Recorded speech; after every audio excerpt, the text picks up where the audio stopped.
Escape 9 to 5, live anywhere and join the new rich. Take mini retirements whenever you want and live the life you've always dreamed of. But no, this can be possible, right? You can't just tell your boss that you're going to work remotely and expect not to get fired. Look, I got a lot of suspicions and doubt in the beginning as well, but let me explain to you how Timothy Ferriss would do it. Hey, it's Rai from ChapterData.com, and today we're going to be talking about the 4-Hour Workweek by Timothy Ferriss. This book actually really positively surprised me. I didn't expect it to give this much insight and to give this much lessons from a very broad view. It didn't look down on the people working 9 to 5 and order you to stop doing this, but it gave us other possibilities. I'll say this before we get into all the lessons from the book, but I wasn't able to add everything into this video, but I did make a full summary and review on my site ChapterData.com.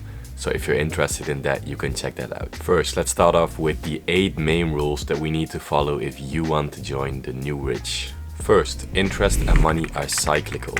We don't want to work for 30 or 40 years and retire after, but we want to take mini retirements during our working years so we can fully recharge and get back to work with all the energy that we need. Less is not lazy. We want to leverage time and get more done in fewer time so we can optimize our money making. Then the timing is never right. We are never going to find the perfect time to make the big decisions, to leave our job and pursue our passion. Just be careful with this one. I don't want you to take big decisions too fast just because I tell you that the timing is never going to be right, but just keep it in the back of your mind. Ask for forgiveness, not permission. People are fast to stop you when you want to start with something, but they aren't that hesitant when you're already moving. Emphasize strengths, don't fix weaknesses. We can be great at everything, so find something that suits you and put your energy and your time into that. This is way more lucrative and more fun as well. Things in excess can become their opposite. When we have too much of something we like, we'll start to hate it. So don't overindulge in everything you want to do, because in time you'll start to hate it. Relative income is more important than absolute income. There's a difference between relative and absolute income. Absolute income only thinks about money as its metric, and relative income thinks about money and time. Then lastly, distress is bad and eustress is good.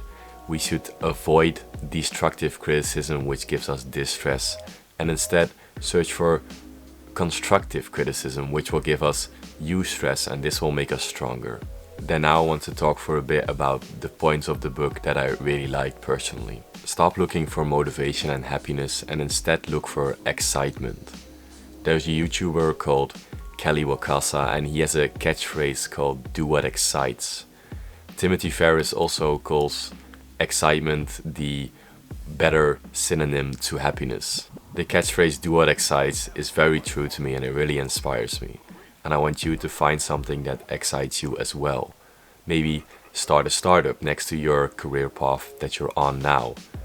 Grow that, and when it starts making money, go full time. You can always come back, and this is an opportunity to truly live your dream. Use Parkinson's law to get more things done. It states that a task will swell in complexity and importance to the time allotted for its completion. Next to Parkinson's law, start using Pareto's law, which states that 20% of the work relates to 80% of the outcome. Use this law in combination with stopping people from wasting your time and get more things done in less time. Ask for a remote trial for your work and show your boss that you're more productive when you're off-site. Show your boss that you can get more things done when you're not at work, and slowly push this trial to more days a week. Build this up until you can ask your boss to become remotely full-time, and at this point you can start traveling and planning in your own day. A full step-by-step guide on how to stop people from wasting your time and get a remote trial from your boss is on my site. It's too detailed and it's better to explain it completely in one time on the site than do it shorter here. I do want to give a disclaimer here. This remote work is of course not possible for all kinds of careers. I'm a medical student, so I will never be able to work remotely as a doctor. But with the current technology and the right knowledge, a lot more people can become remotely and start traveling and working. I want to end this video with the top 13 new rich mistakes that people make according to Timothy Ferriss.